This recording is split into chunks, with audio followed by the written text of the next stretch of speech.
4, 7, or 9.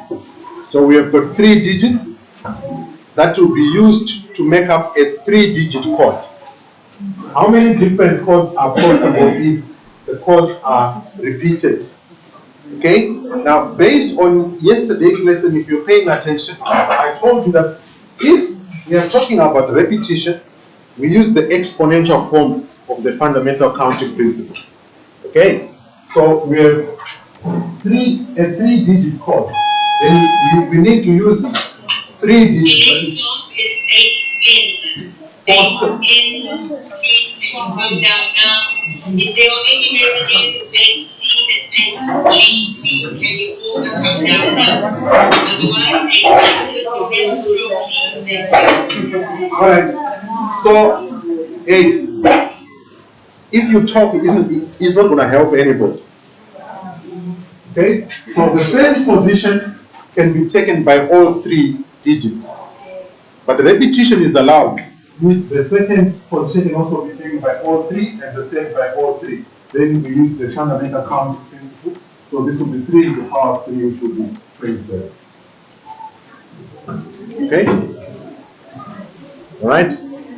Then the next one says each digit is used only once. Now, what this means is if you put a digit in the first position, you can't put it in the second, you can't put it in the third. Okay? So it can only be used only once, which means out of the 3 positions, there is no repetition here. Okay? This is the non-repetition case where we use the factorial form. Okay? So the first position, all 3 can take that position. Okay? They can fight for it. But once you put a digit there, like a 4, you can't put a 4 in the second position, but only 2 will be left. Okay? So once you put a 4 in a 7, the last one has to be taken by the 9, for example, so you only have one choice. Then you will apply the fundamental counting principle, so this will be 3 factorial, which will be a 6.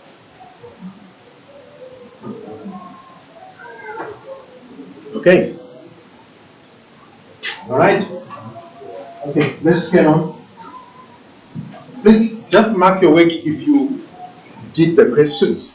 Okay, if you didn't do, then you need to have the correction done.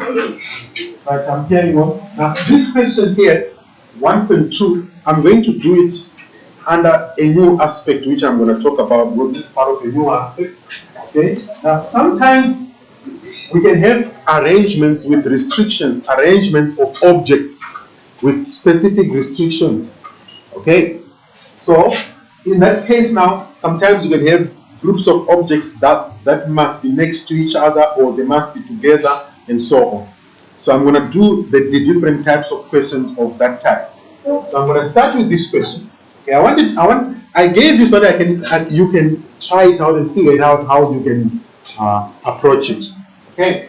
Now 1.2 says 6 different mathematics books and 5 different physical science books have to be arranged on a shelf.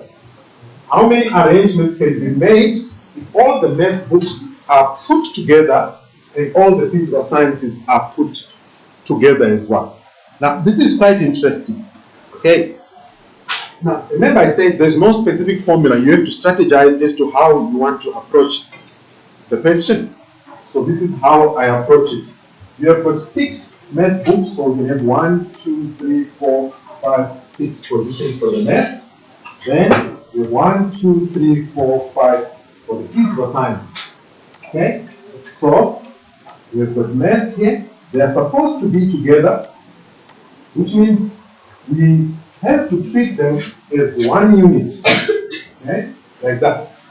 They are supposed to be together. You can't have a physical science textbook between the math textbooks and vice versa. Right? Then you have got physical science, physical science, physical science, physical science. And then again, the physical science books are supposed to be together. Okay? You can't have a math one between them. Now, it's very important for you to know is that this group of math textbooks can also swap with the physical science, and the physical science can come at the beginning.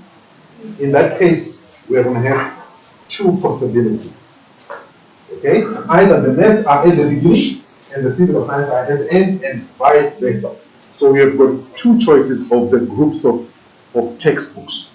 Then among themselves, they can also alternate their positions. So the number of arrangements, so let me use a different color. Number of arrangements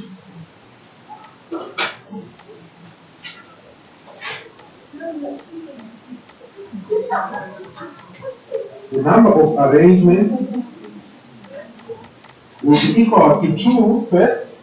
The 2, you can put 2 factors.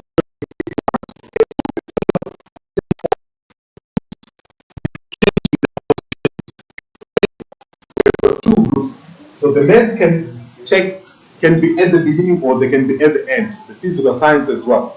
So we have got, you can put this as a 2 factorial. 2 factorial is equal to 2. Then times, now the maths textbooks is the same. It won't make a difference. Okay? The maths textbooks, alright, they can also rearrange among themselves, or they can be rearranged. So we are going to end up getting 6 factorial. Okay? Then times, okay, allow me just to the factorial as the young ones here. Right? Times. Now, the physical science textbooks as well, they can also rearrange among themselves. Okay? So if you simplify this, what answer do you get?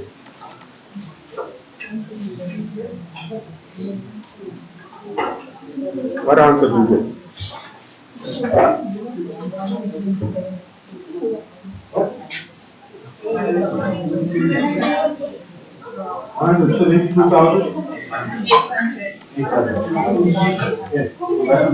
So you can have 172,000 arrangements. Okay, otherwise you have problems with the last question of the paper. All right. So here now we are going to incorporate probabilities. Okay, together with the counting principle itself. So the question says 3 boys and 4 girls go to a cinema. They are seated together in one row as a group. Right? 3.1 says calculate the total number of possible ways of arranging the group. So we have 3 boys, 4 girls. Obviously, since this question is on people, there is no way that you can sit at 2 places at the same time. So we use the factorial form. Okay?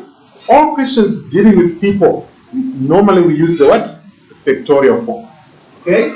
So the number of ways is going to be 7 factorial. And this will give you 5,040. Can you just check for me there? Alright? Now,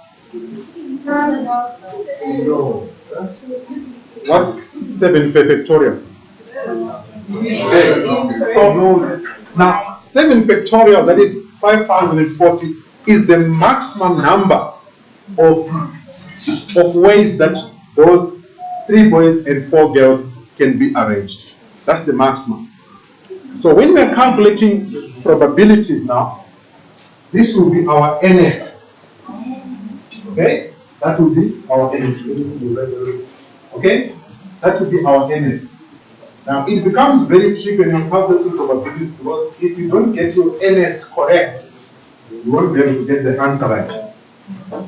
Okay, so I'll come back to that. Then the next question says determine the total number of ways of arranging the group if the girls want to be seated together. Now the girls are saying, I don't want a boy between us. Okay? I don't want a boy between us. So 3.2. So 3.2. Okay? The girls are gonna sit together. So we are gonna have a girl, and a girl. So they are going to be 1 unit. Okay, but among the girls, they can also rearrange themselves. Right? Then the boys now, we've got three boys, so we've got a boy, and a boy. Now these boys, they are not sitting as a unit, they can sit in any way, so we treat them individually. Okay? We treat them individually. What this means, make sure you pay attention carefully. What this means is this group of 4 girls here, it can be between these 2 boys. It can also be between these 2 boys. It can also be at the end or at the what? At the beginning. Okay? So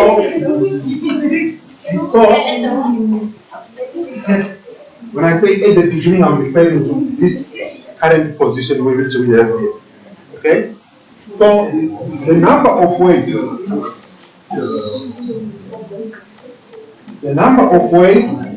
will be equal to, first, we treat this as 1 unit. Can I have your attention? We treat it as 1 unit. Okay? That's also, that boy is 1 unit, that boy is 1 unit, so we are going to have 4 factorial first. Okay? 4 factorial. Then, among these girls, they can also arrange themselves, okay, in many different ways. That's another 4 factorial. Okay?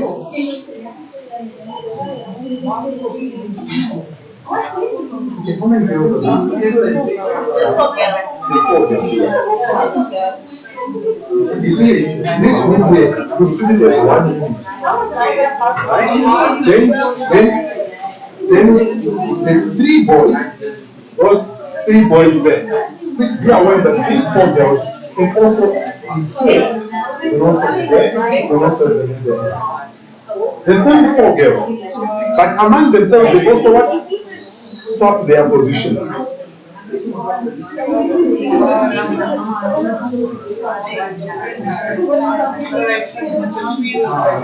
Yes, but they are going to be together. There is no void between them.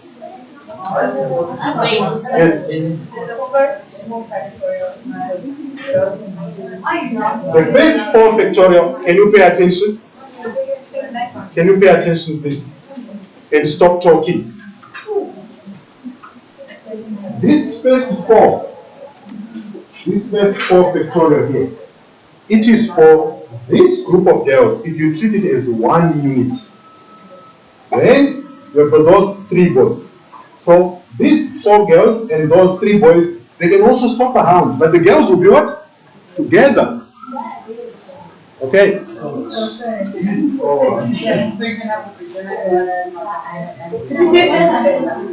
Okay. Yes.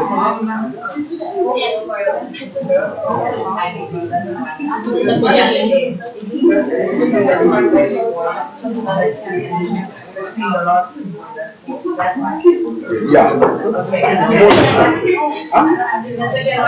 Okay, the second one, the second 4 factorial is for these 4 girls among themselves. Among themselves, they can also alternate their what? Their position. Are you following that? Okay. Then, so here we have got the 4 factorial for this group of girls and the 3 boys. Then among the girls, they can also alternate. Now, fortunately, these 3 boys here, they don't have to be sitting next to each other all the time. Okay. So, what answer do you get? 576. 5 what? 76. 576.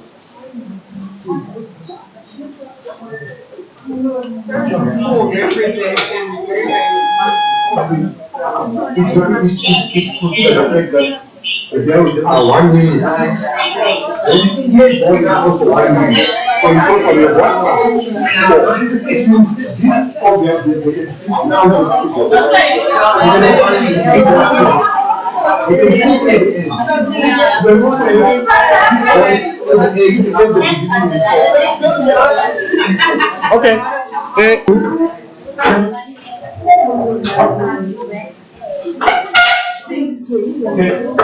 We are on 3.2. Then 3.3 now, it's now about probability. Okay? So, to calculate the probability, remember I told you that the probability of an event E is always equal to the number of elements in the favorable outcome divided by the total in the sample space. Okay, do you remember that? Yes. I hope you have been paying attention. I hope you have been paying attention.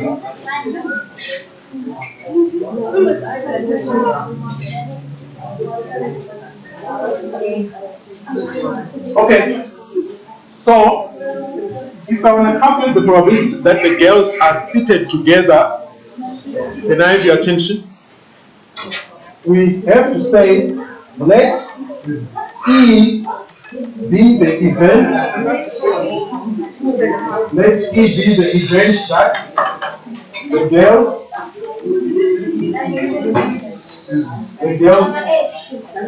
are seated together.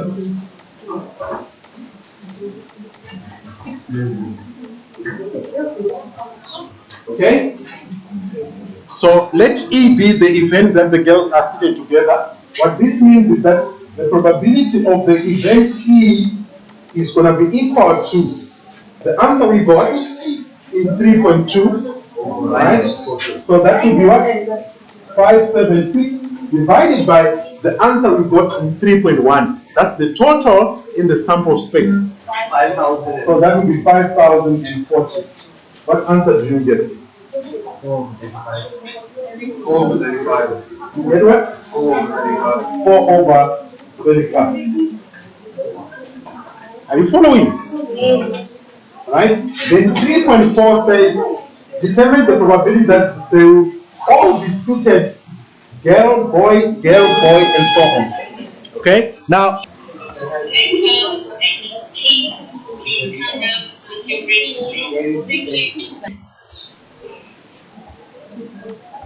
these three, they are supposed to be a group. They are one.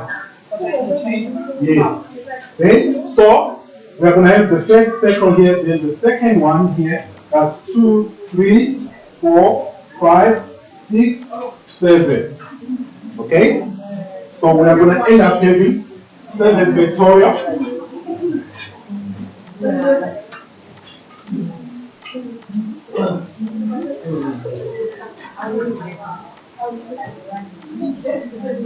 Okay?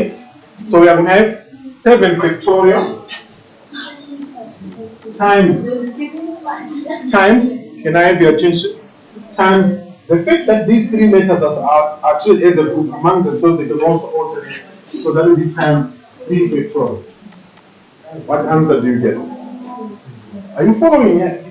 I'm supposed to enter another one.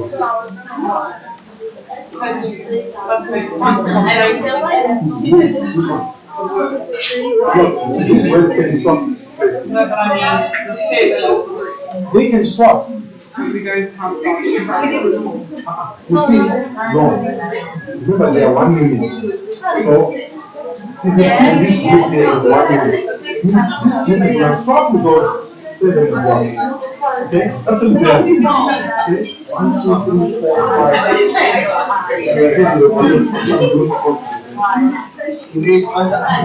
Okay. So, okay. No, I made a mistake. It's supposed to be 9 letters. Okay.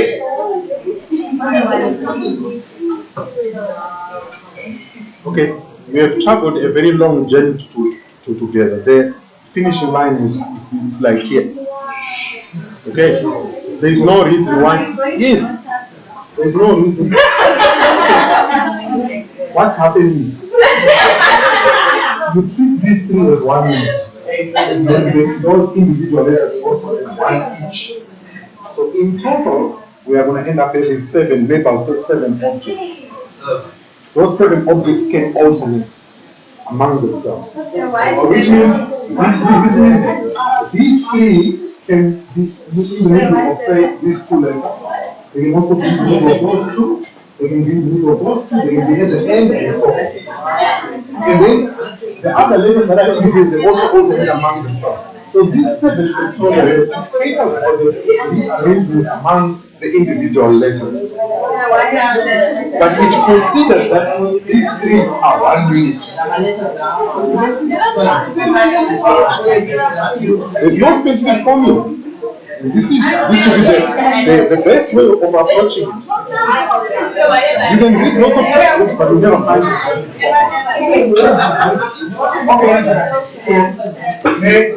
Can I have your attention? So this 3 factorial here is catered for the 3 letters that are part of the group. Yes, what's your question? Why is it 7 factorial, not 6? It's 7 factorial because this group here, we have to treat it as 1 unit. Alright? First, plus the other 6 individual letters. What's the total? 7. So this group and the other 6, they can rearrange among the what? Themselves. It's like it's not 9 because you have to treat these 3 letters as 1 unit because of the restriction. Then among these 3 letters, they also rearrange among themselves. Okay, what answer do you get? 50,240. Okay, let's do another example. Okay, this one you can read one. Just do another one. Okay, let's do this one here. Can I have your attention? Can I have your attention? Okay, so this question says, okay, I just wanted to try it out on your own. Try out the first 2 and see what answers you get. Just do 1 and 2. Or in fact, you can do all 3. I've got 10 minutes. I'll give you 3 minutes. I'll give you 3 minutes. Try it out. Can you try to do that?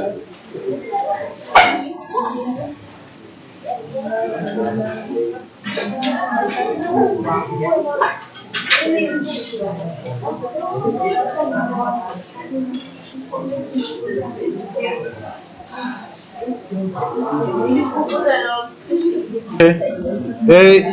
Can I have your attention carefully? So you have got a brain which is planning to have concepts, okay, in 6 cities: Joburg, Victoria, Devon, Bloemfontein, Cape Town, and Port Elizabeth. How many different ways can they arrange the itinerary? That is, if there are no restrictions, now that would be 6 factorial. Okay, that's straightforward. Okay, that's 6 factorial because there is no restriction. Okay, right?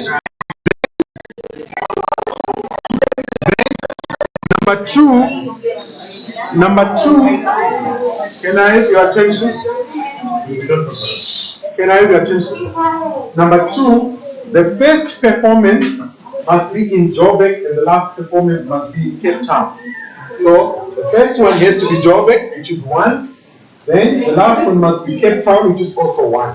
So we are left with the other 4 cities. So it will be 4 factorial. Therefore, can you pay attention? So it will be 1 times 4 factorial times 1, which will give you a what? A 24. Are you following this? Right? Then the second one now. Okay. The second one, can I have your attention? The 3 non-coastal cities are 1 unit. Then the other 3 coastal cities, you will also treat them as individuals. Therefore, this group here of 3 cities that are non-coastal will be the 4th one, so there's 4 factorial. But among these 3 non-coastal cities, they're supposed to rearrange themselves. So we use the fundamental counting principle. You don't put a plus, then you put a what? A times. Remember, we are putting we are using the fundamental counting principle. Don't forget that. With the fundamental counting principle, there is multiplication. Right? Okay? Okay, any question?